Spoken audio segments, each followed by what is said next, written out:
اللہ تبارک و تعالیٰ نے یہ نبی آخری نبی صلی اللہ علیہ وسلم کو جو اس دنیا میں بھیجا ہے ایسے ہی نہیں بھیجا. اللہ کے نبی صلی اللہ علیہ وسلم کو ہزاروں سال پہلے ہی اللہ تبارک و تعالیٰ نے پیدا فرما دیا تھا نور کی شکل میں.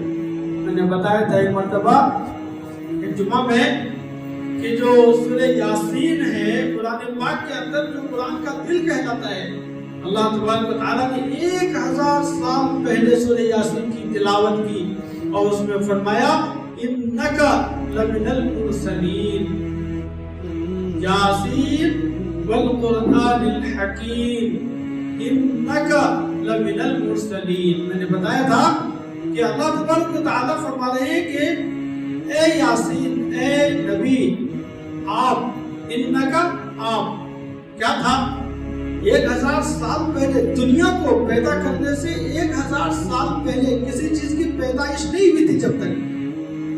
تو اللہ تبارک و تعالیٰ نے اس وقت حضور پاک صلی اللہ علیہ وسلم کو سامنے رکھ کر فرمایا تھا، سامنے کھڑا کر کے فرمایا تھا، مخاطب کیا تھا اے نبی آپ.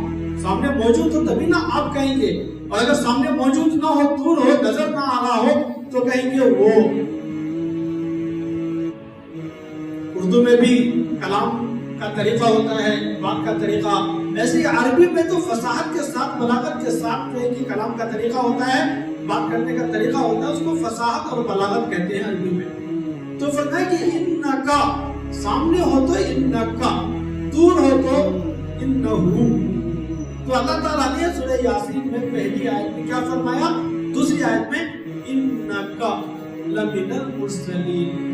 اللہ تبارک و تعالیٰ نے کسی نبی اور کسی رسول کو خطاب کر کے اس طریقے سے نہیں فرمایا، صرف اور صرف ہمارے اور آپ کے آقا حضور پاک صلی اللہ علیہ وسلم کو ہی خطاب کر کے فرمایا انکا لمن المرسلین، وہ بھی سب کچھ پیدا کرنے سے پہلے.